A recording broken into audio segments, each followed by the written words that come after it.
It was exactly 7:30 p.m. and Mrs. Henderson was in the kitchen preparing dinner. When the doorbell rang, she opened it to find her neighbor Sal Mineo standing there. But this time, he was different. His eyes were red. His hands were trembling. "Eleanor, I need to tell you something," said Sal, "because tomorrow might be too late." These words sent chills down Mrs. Henderson's spine. Sal was speaking as if he knew his own death was coming. And indeed, that's exactly what happened. 2 hours later, Sal Mineo lost his life, and Mrs. Henderson began to be crushed under the weight of his final words. If you want to listen to this story to the end, please subscribe and turn on the notification bell, because we'll continue sharing unknown truths about Sal Mineo's life. In 1973, Eleanor Henderson moved to apartment 8563 on Holloway Drive in West Hollywood with her husband Robert. At 41 years old, a mother of 3, Eleanor noticed within the first few days that one of her neighbors was the famous actor Sal Mineo. But Sal was very different in those days. Quiet, withdrawn, and constantly appearing anxious. When they first met, Sal was extremely polite to Eleanor and said, "If I ever cause any noise problems, please don't hesitate to let me know." Eleanor was surprised by this humility because Sal was a famous actor who had been nominated for 2 Oscars. But over time, she realized that behind Sal's behavior lay deep loneliness and fear. As months passed, a warm, neighborly relationship developed between Eleanor and Sal. Sal would sometimes play ball in the garden with Eleanor's youngest son, Michael, and sometimes he'd ask for some of Eleanor's famous apple pie, bringing him that close. But Eleanor always noticed a shadow in Sal's eyes, as if he was constantly watching his back. Toward the end of 1975, noticeable changes began in Sal's behavior. Eleanor observed that her neighbor kept his curtains closed at night, spoke on the phone in whispers, and checked everyone entering and leaving the apartment from his window. These behaviors began to worry her. One day, Eleanor saw someone had written, "We're watching you," on Sal's apartment door. Sal cleaned it off immediately, but Eleanor understood this wasn't a random prank. That evening, Sal knocked on Eleanor's door and said, "I've been receiving strange letters lately." There was fear in his voice, but he didn't want to go into detail. In December 1975, Sal told Eleanor he had upgraded his apartment's security system. "It might seem a bit paranoid, but you make enemies in this business," he said, trying to smile. Eleanor thought at the time that this was just anxiety that came with being famous, but she was wrong. When February arrived, Sal's tension had become impossible to hide. Eleanor saw her neighbor parking with his car's headlights on, running up the stairs and constantly looking over his shoulder. Sal no longer engaged in friendly chats as before, always acting as if he was in a hurry. On February 10th, Eleanor saw an unfamiliar car in front of Sal's apartment. 2 people were sitting in the car and seemed to be watching the building. When Eleanor told Sal about this, the young actor's face went completely white. "What kind of car was it?" he asked, breathless. When Eleanor described the details, Sal simply said, "Thank you, I'll be careful." After that night, Sal became even more withdrawn. Eleanor didn't see him for days, and this worried her. But on the evening of February 12th, everything would change. Thursday, February 12, 1976 was a normal day for Eleanor. Her husband Robert had come home from work, the children were doing their homework. Eleanor was also frying steak and preparing potato salad in the kitchen. When the doorbell rang at 7:30 p.m., She least expected to see Sal. What she saw when she opened the door shocked her. Sal's face was pale, his eyes were swollen, and his hands were trembling. He was wearing a brown sweater and jeans, but everything was wrinkled, as if he had dressed hastily. Most of all, the expression in his eyes frightened Eleanor. There was deep fear and desperation. "Eleanor," said Sal, his voice broken and trembling, "I need to tell you something, because tomorrow might be too late." These words stopped Eleanor's heart. Why was Sal talking like this? What was happening? Eleanor invited him inside, but Sal said, "No, let's talk here." They stood in the apartment hallway, and Sal looked into Eleanor's eyes. "Eleanor, you don't know me very well, but you're a good person. That's why I trust you." Sal took a deep breath and began to speak. His words would be etched into Eleanor's heart. "Eleanor, I'm gay. Hollywood doesn't know this, my family doesn't know this, but I'm tired of hiding it. I've been receiving threatening letters lately. Someone is watching me and threatening to expose my identity." Eleanor tried to hide her surprise. In 1976, homosexuality was still a major taboo, and especially in Hollywood, it meant career suicide. But Sal's fear seemed deeper than that. "It's not just about career, Eleanor," Sal continued. "The person sending these letters is threatening to kill me. They're calling me a dirty homosexual and writing, 'We'll clean you up.' The police don't care because they think I'm a celebrity who's exaggerating." Eleanor's heart began to race. "Sal, why are you telling me this?" she asked. Sal's eyes filled with tears. "Because if something happens to me, I want someone to know the truth." "This won't be a robbery, Eleanor. This will be a hate crime, and I'm afraid it's going to happen very soon." Eleanor was frozen. Sal's words were ringing in her ears, but she couldn't believe them. "Sal, go to the police. Report to the FBI. They'll take these threats seriously." "I tried, Eleanor," said Sal with a bitter smile, "but nobody cares about a gay actor's problems. Besides, these letters are unsigned. The police say there's no concrete evidence." Sal took Eleanor's hands. His hands were ice cold.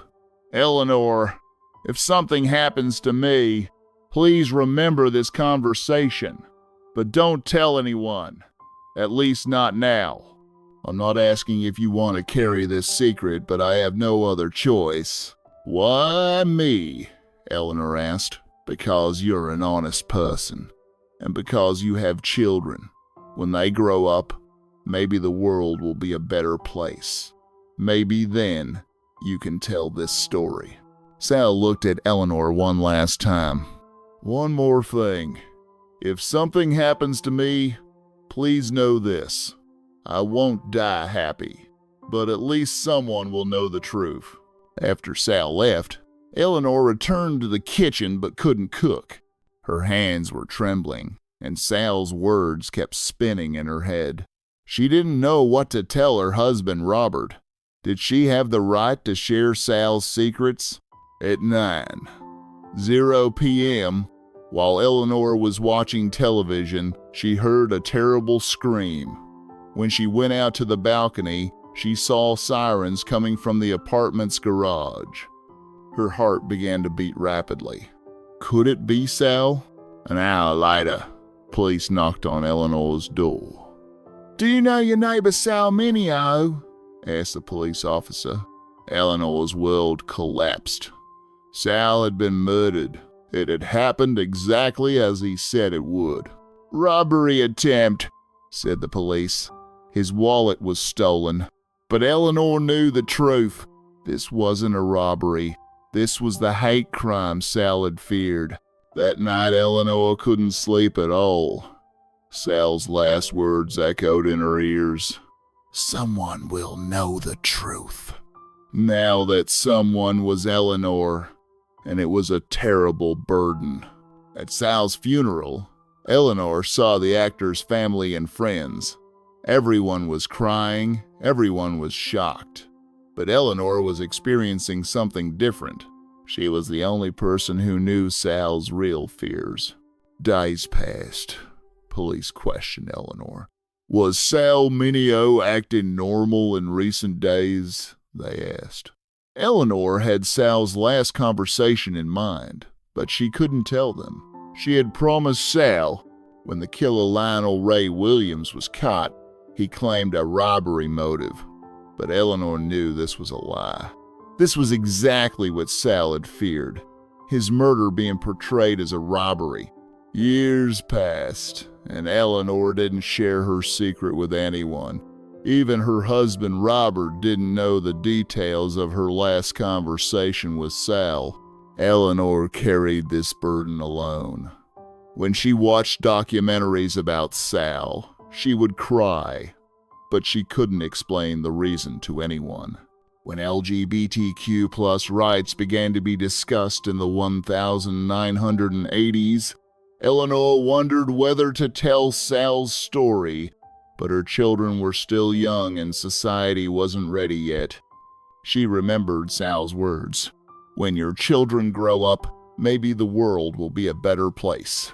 In the 1990s, during the height of the AIDS crisis, Eleanor again considered sharing her secret, but Sal's family was still alive and she didn't want to hurt them. In the 2000s, wrong theories about Sal began spreading on the internet. Some described him only as a child star, ignoring his real struggle. Eleanor was saddened by this injustice, but still couldn't speak. Every year on February 12th, Eleanor would visit Sal's grave and remember that last conversation. Sal had said, "Someone will know the truth." But would this truth be buried with Eleanor? In the early 1980s, Eleanor discovered how difficult it was to keep the promise she had made to Sal. When the AIDS crisis shook America and the gay community suffered great losses, Eleanor thought about Sal every day. If he had lived, how would he have reacted to this crisis? How would he have supported his community? When her son Michael mentioned in 1985 that he had a gay friend at university, Eleanor immediately thought of Sal. She wanted to tell Michael but had made a promise. Instead, she told her son, "Gay people are human just like us, Michael. It's everyone's duty to protect them." Michael was surprised by his mother's understanding because there weren't many parents who thought like this at the time. In 1987, Eleanor began volunteering at the newly opened AIDS Support Center in West Hollywood. She wanted to do something in memory of Sal. While working there, the stories of many young men who were ill reminded her of Sal. People who had to live secretly, who were rejected by their families, who were ostracized by society. While working at the center, Eleanor met several people who had been friends with Sal in the 1970s. But even they didn't know Sal's real fears. Only Eleanor knew that Sal's death wasn't a coincidence. In the 1990s, various programs about Sal Mineo were broadcast on television. When Eleanor watched these, her heart ached because they all described the murder as an unfortunate robbery. Some programs even implied that Sal had a nightlife, as if he had caused his own death. In 1995, Sal's case was re-examined on a detective program. The program producers had also called Eleanor requesting an interview. Eleanor almost agreed at the time but changed her mind at the last minute. The time hadn't come yet. During this period, Eleanor also tried to communicate with Sal's family. Sal's mother, Josephine, was still alive, but old age and grief had affected her greatly. When Eleanor hugged her and said, "Your son was a good person," the old woman began to cry. "I know," she said through tears, "but nobody really knew him." In 1999, when Eleanor visited Sal's grave, someone else was there too. A middle-aged man was standing silently in front of the tombstone. When Eleanor approached, the man said, "I'm David. I was Sal's friend, his real friend." Eleanor understood the meaning of these words. David was also someone who knew Sal's secret but couldn't speak. That day, two people stood at the cemetery for half an hour without speaking. Both carried the same secret. Both experienced the same pain. As David was leaving, he said to Eleanor, "One day, everyone will know." Eleanor nodded. "Yes, one day." In the 2000s, when the internet became widespread, Eleanor began following online discussions about Sal. Forums and fan sites discussed Sal's life, but most were based on wrong information.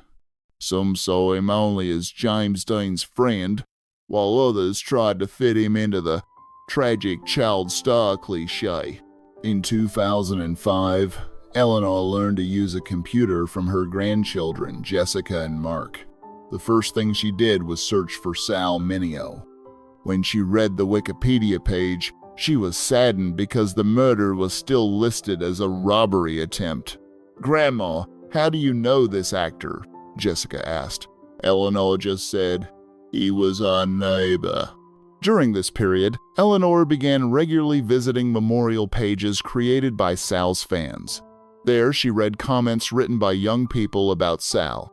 Most talked about his talent and praised his films, but none of them knew his real struggle. In 2008, Eleanor's daughter Sarah began to wonder why her mother was sad on the anniversary of Sal's death. "Mom, were you such close friends?" she had asked.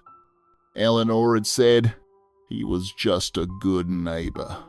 But Sarah sensed this didn't cover everything.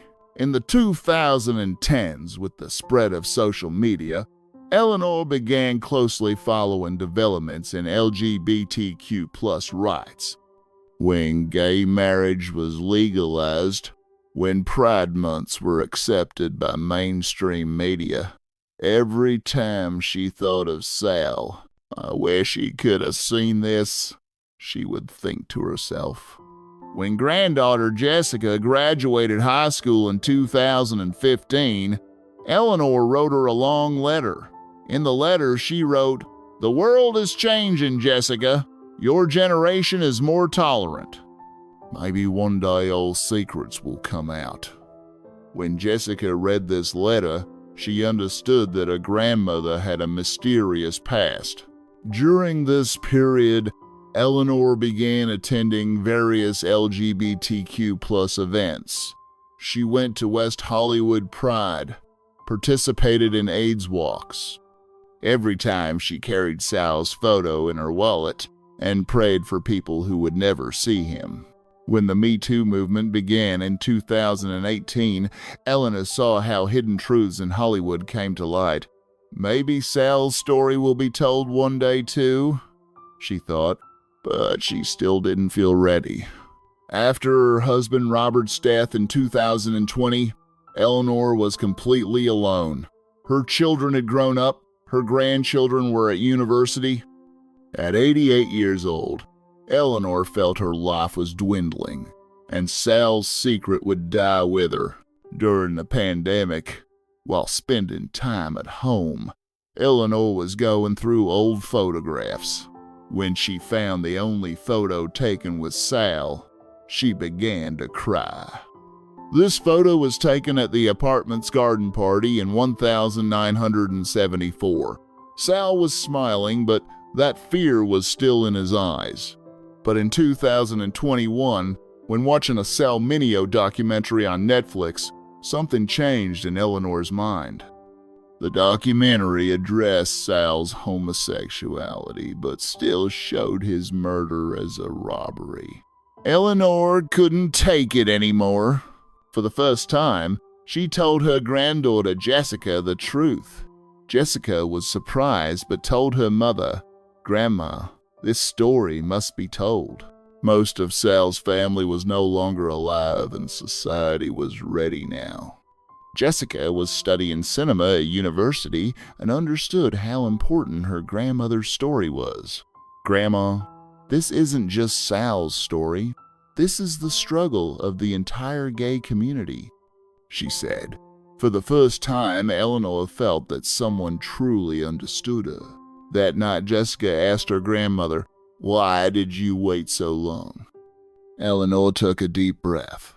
"Because I was afraid, Jessica. I was afraid of hurting Sal's family, of damaging his memory. But now I understand that hiding the truth causes greater harm." Jessica began researching to verify her grandmother's story. She examined Sal Mineo's files in UCLA archives and found police reports from that period. There were inconsistencies between what Eleanor told and official records, and this vindicated Eleanor.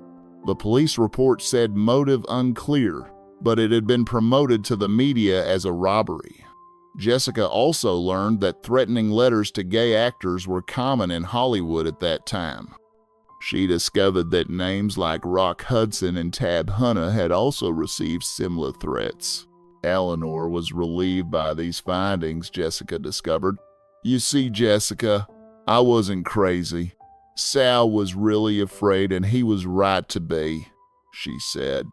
For the first time in 48 years, no one was accusing her of being a liar. In 2022, Jessica introduced her grandmother to Dr. Michael Rodriguez, an LGBTQ+ history expert. Dr. Rodriguez was a sociology professor at the University of California and conducted research on gay life in 1970s Hollywood. When Dr. Rodriguez heard Eleanor's story, he was very excited. "Mrs. Henderson, what you're telling perfectly reflects the social atmosphere of that period. This isn't just an individual tragedy, it's an example of systematic discrimination," he said. The professor showed Eleanor other research done during that period. Eleanor learned that anti-gay attacks increased by 300% in Los Angeles in 1976, with famous people being particularly targeted. Sal's fears weren't just paranoia. There was a real threat. In 2023, Eleanor contacted the local LGBTQ+ center. She told them Sal's story and the reaction was surprising. "This is very important for history," they said. "Sal Mineo's real struggle must be known." Center Director Sarah Williams told Eleanor, "This story isn't just about the past, Mrs. Henderson. Anti-gay attacks still happen today. Sal's story is important in our time, too." Eleanor had never thought of this perspective. Some reporters from local newspapers wanted to interview Eleanor, but she wasn't ready yet. "I need to talk to my family first," she said, because this story wasn't just hers, it was also Sal's memory. Eleanor's daughter Sarah and son Michael reacted differently to their mother bringing up this topic. Sarah was supportive. "Mom, you're doing the right thing. Sal's story must be told." But Michael was worried. "Mom, the media will bother you. Is this stress worth it at this age?" When Eleanor told her children the details of Sal's conversation that last night, both were shocked. "Did you carry this alone for 48 years, Mom?" Sarah asked. Eleanor nodded. "I had promised Sal." After this family meeting, Michael also decided to support his mother. If this will make you feel better, Mom, let's do it. But be careful with the media, he said. In 2024, Jessica's film school friend Mark Chen suggested making a short documentary about Eleanor's story. Eleanor hesitated at first but eventually agreed. Sal's story must be told correctly, she said. During the documentary filming, Eleanor told that night in detail for the first time in 48 years. She cried, laughed, and got angry in front of the cameras. When she repeated Sal's last words, her voice broke, but she continued. Sal said, Eleanor, if something happens to me, please know this. I won't die happy, but at least someone will know the truth.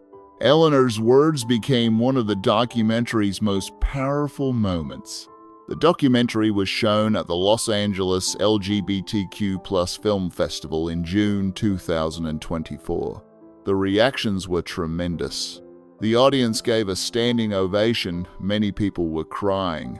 When Eleanor came on stage, she said, Sal, I finally got to tell the truth. National Public Radio did a detailed interview with Eleanor.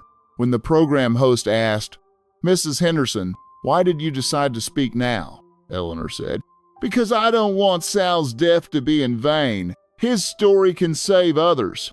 CNN broadcast Eleanor's story in primetime. Hollywood Reporter prepared a special file titled The Unknown Final Hours of Sal Mineo. After 48 years, Eleanor had kept her promise to Sal. Today, Eleanor is 92 years old and still lives in West Hollywood. Her granddaughter Jessica often asks her, Grandma, do you have any other secrets? Eleanor smiles and says, Sal's secret was enough for my lifetime. Sal Mineo's last words are no longer secret.